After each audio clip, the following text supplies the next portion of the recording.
Sahabat fillah yang dirahmati Allah, Allah Ta'ala berfirman yang artinya, maka kecelakaanlah bagi orang-orang yang sholat. Kata Wail dalam ayat keempat ini artinya kebinasaan atau kecelakaan yang menimpa akibat pelanggaran atau kedurhakaan. Al-Musallin biasa diartikan orang-orang yang sholat. Namun dalam ayat ini, sholatnya tidak sempurna. Kemudian dijelaskan pada ayat selanjutnya. Sebagian ulama menafsirkan kata Wail adalah sebuah tempat khusus di neraka. Sahabat Abu Sa'id Al-Khudri menafsirkan Wail adalah lembah antara dua gunung di neraka yang dalamnya membutuhkan 40 tahun untuk sampai ke dasarnya. Isinya adalah tetesan nanah para penghuni neraka yang mengalir ke lembah itu. Penghuni lembah ini adalah mereka yang sholat tapi lalai terhadap sholatnya. Siapakah orang disebut celaka itu? Mereka adalah orang yang sudah berkewajiban sholat namun melalaikannya, dan mereka itu termasuk orang yang menunda-nunda sholatnya hingga akhirnya hilang kesempatan untuk menunaikan sholatnya.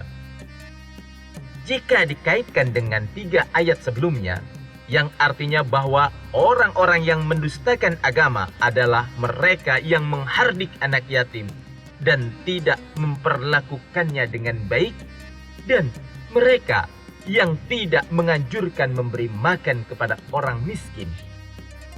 Begitu pula orang yang lalai dalam sholatnya juga disebut sebagai pendusta agama. Karena sesungguhnya orang yang percaya dengan hari pembalasan akan memperbaiki sholatnya dengan khusyuk, seolah-olah inilah sholat yang terakhir kali. Karena orang yang tengah sholat sejatinya ia tengah berhadapan dengan Rob, Tuhan yang maha mengetahui dan maha melihat. Namun banyak yang sholat hanya terlihat gerakannya, tapi hatinya tidak sholat. Karena itu Allah mengancamnya dengan neraka Wail. Orang yang sholat seharusnya memiliki kesadaran sebagai hamba yang lemah, dan sholat adalah sarana untuk menyembah Allah, tempat baginya untuk bergantung dan memohon pertolongannya. Sahabat fillah, surat Al-Ma'un adalah surat yang menjelaskan hakikat para pendusta agama. Karakter utama mereka adalah sewenang-wenang kepada anak yatim dan tidak mau menolong orang miskin.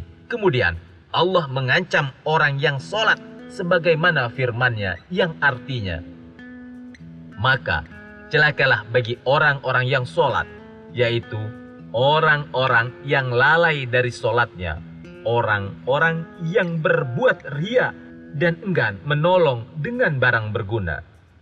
Quran Surat Al-Ma'un ayat 4 hingga 7. Ibnu Abbas mengatakan bahwa makna yang dimaksud dalam surat Al-Ma'un ayat 4 dan 6 adalah orang-orang munafik. Mereka mengerjakan sholat saat bersama orang lain, namun tidak mengerjakannya ketika sendirian.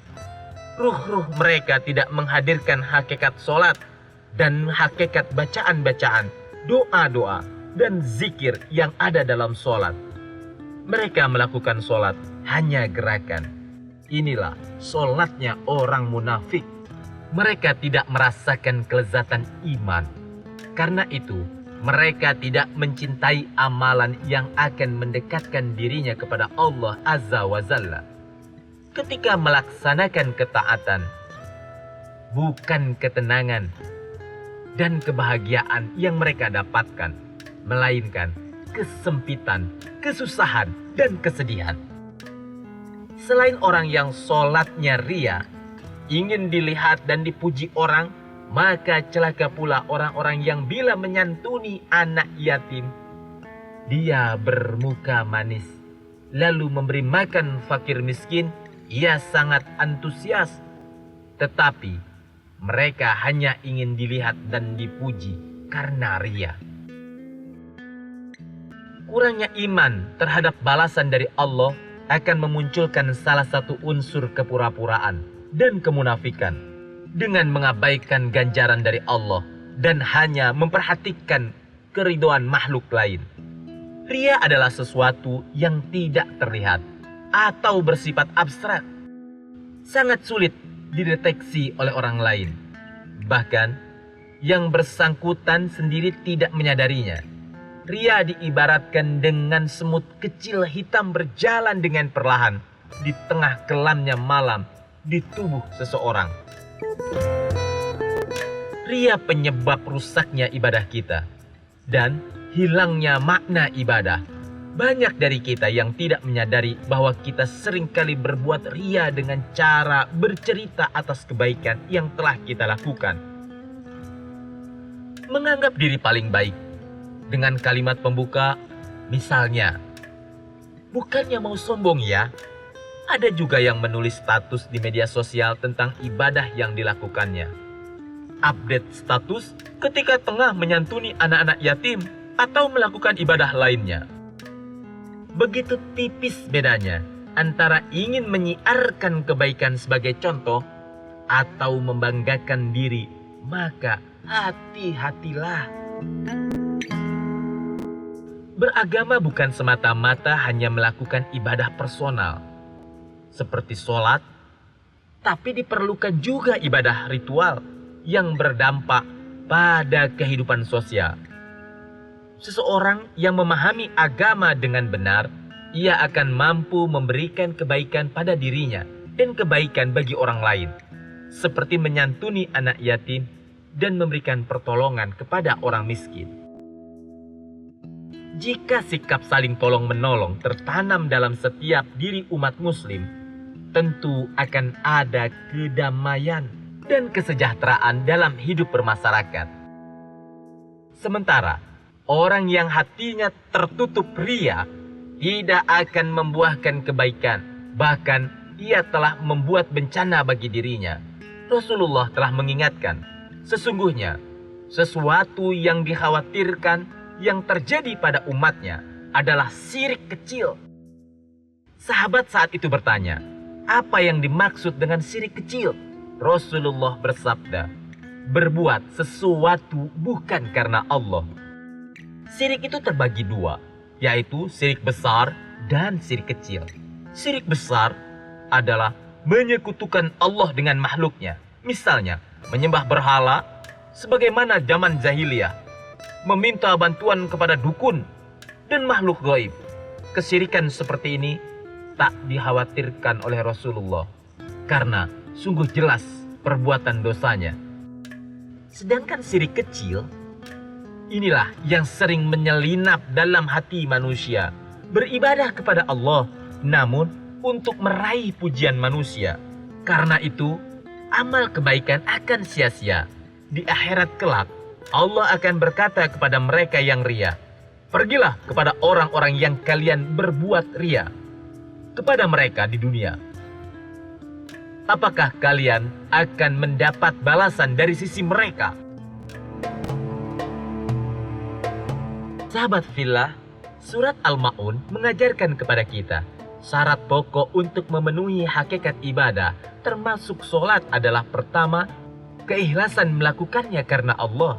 Kedua, merasakan kebutuhan orang-orang lemah dan kesediaan menggulirkan bantuan sekecil apapun, seperti disebutkan dalam ayat terakhir dalam surat Al-Ma'un.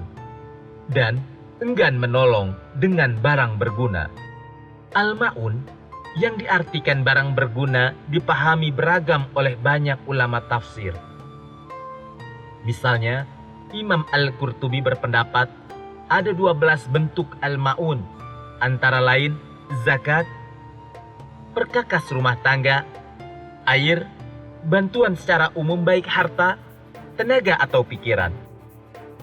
Yang disebut Al-Ma'un pada masa Nabi, menurut Ibnu Mas'ud antara lain ember, kampak, dan panci.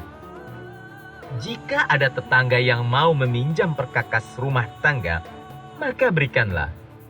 Jika menahannya, bisa termasuk dalam orang yang binasa di akhirat kelak. Begitu pula orang yang enggan mengeluarkan zakat dan membantu tetangga dan lingkungan sekitarnya, baik tenaga, pikiran, atau harta. Orang yang tidak peduli, misalnya tetangganya kebanjiran, dan memilih menyelamatkan dirinya sendiri tanpa peduli dengan orang lain, maka siap-siaplah dengan ancaman Allah. Semua ibadah yang kita lakukan tidak sekedar merupakan penghambaan kepada Allah semata, melainkan ibadah itu harus berdampak kepada kehidupan sosial, menjadikan kita orang yang sangat peduli dengan orang lain. Inilah pesan inti dari surat Al-Ma'un. Wallahu a'lam.